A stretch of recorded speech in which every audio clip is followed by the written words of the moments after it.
Hello again, YouTube. Welcome to another episode of Let's Get Better. Today we're going to take a quick look at still lifes. How you can approach them, how they are useful to you, and how they make you a better artist. As you can see, here's a little slideshow of like 10% of all the still lifes I painted throughout the last 6 or 7 years. Followed next, there will be a little demo of me painting a still life. It's a very quick one, like 20 or 25 minutes only. But you will see that they are a great exercise to practice your colors and your values and your perspective and negative space. The last two are the ones we talked about in the previous episode. So if you haven't checked those out, be sure to check those out. And if you have and you practice those episodes or those exercises, you have a little more skill coming into this one. Okay, so here we go. I always start off with a quick sketch. To help this part speed along, it is wise to practice the perspective episodes from episode 2. The perspective exercises from episode 2. And the negative space exercises from episode 1. And you can, of course, approach this part as an exercise for those two. That's kind of brilliant, right? So when that is done, I always try to get the values around the subject to match as close as possible to the real thing. This helps you to see the right values and colors on the subject itself. In this case, it's a lighter with a very annoying kind of orange, which is really quite hard to get. So getting the surroundings as accurate as possible, it actually helps me spot the right values and colors faster. You see me doing this in some of the value studies and speed paintings that are on the channel as well. Something to also take in mind is always to try and work from big to small. Not just in these studies, but also in your own work. Don't lose yourself in the details too fast, and get the right values and shapes right before you really go in and detail everything. Especially in these kind of studies, the details are by far not as important as the right shape and the perspective and the values and colors. Because you are, of course, mostly practicing.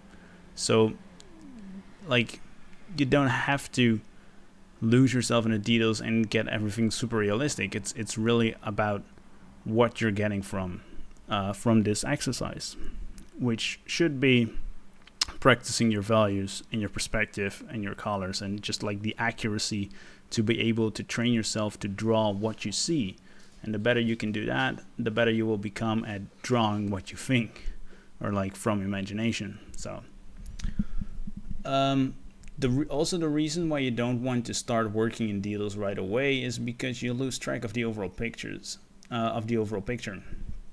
and you end up painting stuff well out of proportion, or you start treating everything like as its own image, which sort of like results in it looking very cartoony, because you start treating it like everything as its very own light source, and you get like this bubbly thing. You see, I think you know what I mean. You see that at like high school art and stuff. But that's fine. It's just the way to get rid of that kind of style or that kind of problem is just to do these kind of studies. Also in a painting, you want to try and focus to create a focus point. So try to mostly put the details in the parts of the image that really matter. In a character painting, that might be the face or the shoulder pads or like the handle of a sword.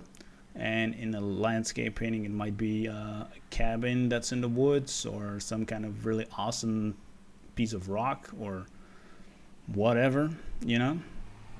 And in this case, it's the mechanism of the lighter itself, even though it's not that interesting. But this is where I will spend like most of the time noodling around and creating some highlights.